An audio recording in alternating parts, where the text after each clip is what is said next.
કરીએ તો સંસ્કારી નગરી વડોદરામાં ક્રિકેટ રસિકો માટે સારા સમાચાર સામે આવ્યા છે। વડોદરાના કોટંબી સ્ટેડિયમમાં પ્રથમ ઇન્ટરનેશનલ મેચ રમાશે। કોટંબી ક્રિકેટ સ્ટેડિયમ પર 3 વનડે ઇન્ટરનેશનલ મેચ રમાવાની છે। બરોડા ક્રિકેટ એસોસિએશનના પ્રમુખ પ્રણવ અમીને જાહેરાત કરી હતી। ડિસેમ્બરમાં ભારત અને વેસ્ટ ઇન્ડિઝની મહિલા ટીમો વચ્ચે વનડે મેચ રમાડવામાં આવશે। વનડે મેચની તમામ 3 મેચ વડોદરાના કોટંબી સ્ટેડિયમ પર રમાશે। 22, 24 અને 27 ડિસેમ્બરે 3 વનડે ઇન્ટરનેશનલ મેચ રમાશે। પ્રથમ 2 વનડે મેચ ડે નાઇટ અને અંતિમ મેચ ડેમાં રમાશે। ભારત અને વેસ્ટ ઇન્ડિઝની સ્ટાર ક્રિકેટર્સ વડોદરામાં રમશે।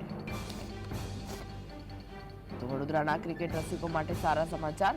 વડોદરાના નવા ક્રિકેટ સ્ટેડિયમમાં પ્રથમ ઇન્ટરનેશનલ મેચ રમાવાની છે। નાગરિકોને એક પાછી ઇન્ટરનેશનલ ક્રિકેટ મેચ આવવાની છે। બહુ વર્ષોથી ઇન્ટરનેશનલ ક્રિકેટ અહીંયા રમાયું નથી। આપણે બીસીએસનું સ્ટેડિયમ જે બાંધ્યું છે કોટંબી પર, એ સ્ટેડિયમ ફૂલી તૈયાર થઈ ગયું છે અને બીસીસીઆઈ અમે 3 મેચ આપી છે। India women's team versus West Indies women's team, 3 ODI matches છે end of December. 2 day night match છે ને 1 ડે મેચ છે। તે બહુ ખુશી છે and it is very good for the people of Baroda also that they will get an opportunity to see a match. In addition, it's a women's match, so it is always good. I think it's BCCI and us, we are encouraging women's cricket. Baroda women's cricket is also doing very well, so it's very good for women's cricket as well. Kotambi cricket stadium પર international match રમાશે। Baroda cricket એસોસિએશનના પ્રમુખ પ્રણવ અમીને આ અંગે માહિતી આપી હતી। 22, 24 અને 27 ડિસેમ્બરના રોજ આ મેચનું આયોજન થયું છે। વડોદરાના ક્રિકેટ રસિકો માટે આ સારા સમાચાર સામે આવી રહ્યા છે।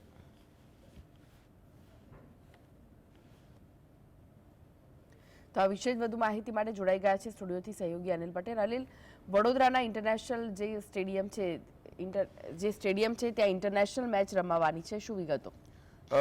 ખાસ કરીને કૃષ્ણા, અત્યારે જે વર્લ્ડ કપ છે મહિલાઓનું, એ શરૂઆત થવાની છે ઇન્ટરનેશનલ સ્તરે, અને એમાં જ તમે પહેલાં જુઓ તો રાજકોટને પણ મેચ મળી છે। એ પણ વડોદરા માટે એટલા માટે ઇમ્પોર્ટન્ટ છે કારણ કે વડોદરામાં બહુ સમય પહેલાંથી જ્યારે ગાયકવાડી શાસન હતું ત્યારથી ત્યાં ક્રિકેટ મેચ અને અંશુમાન ગાયકવાડથી લઈને તમામ જે કોચિસ કે ક્રિકેટરો તમે જુઓ તો એ ત્યાંથી બન્યા, અને ક્રિકેટનું મહત્ત્વ પણ સૌથી વધારે જે છે એ વડોદરામાં રમાતું। અને જે વાત કરીએ જે ગ્રાઉન્ડ છે એ છેલ્લા ઘણા સમયથી તૈયાર થતું હતું, અને એ કોટંબી ઇન્ટરનેશનલ જે ગ્રાઉન્ડ છે એની અંદર હવે જ્યારે એ સમાચાર આવ્યા છે કે 3, કારણ કે પહેલી વખત ઘણા સમયથી જે બરોડા ક્રિકેટ એસોસિએશન છે કે એ તમામ લોકો જે છે એ મહેનત કરતા હતા ગુજરાત ક્રિકેટ એસોસિએશન તરફથી પણ કે ત્યાં કોઈ ઇન્ટરનેશનલ જે મેચ આવે જેનાથી જે ક્રિકેટ રસિકો તો છે પણ એની આસપાસ, કારણ કે જ્યારે ક્રિકેટ મેચો રમાતી હોય તો એની આસપાસનો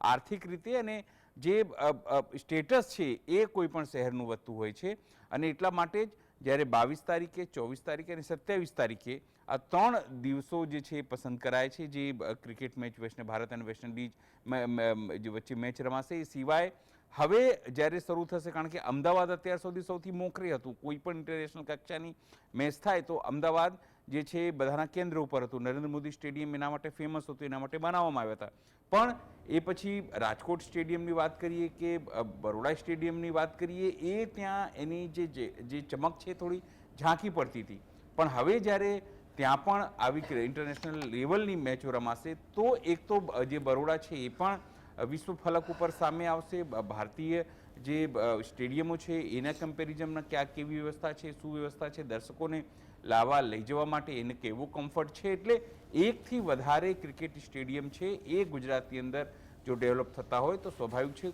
જે ગુજરાતના અર્થતંત્ર ઉપર પણ એની સારી છાપ થાય, અને સાથે એનું જે ડેવલપમેન્ટ છે એ પણ થાય ક્રિકેટના લેવલથી। જે ક્રિકેટ રસીઓ, કારણ કે ભારત માટે કહેવાય છે કૃષ્ણા કે ક્રિકેટ જે છે ધર્મ સમાન છે, અને ખાસ કરીને ગુજરાતમાં પણ એનો ક્રેઝ જે છે એ વર્ષોથી રહ્યો છે। અને હવે જ્યારે બીસીસીઆઈની વાત કરીએ કે આઈસીસીમાં પણ તમે જુઓ, હવે જ્યારે ગુજરાતી તરીકે જય શાહ છે તો સ્વાભાવિક છે કે એ પણ ઈચ્છે કે ગુજરાતની અંદર તમામ જે સ્ટેડિયમો છે એનું ડેવલપમેન્ટ થાય, ઇન્ટરનેશનલ કક્ષાના આ તમામ વસ્તુઓ થાય જેનો ફાયદો સીધી રીતે અથવા આડકતરી રીતે ગુજરાતને થઈ શકે છે। કૃષ્ણા જી, આભાર અનિલ સમગ્ર માહિતી આપવા માટે।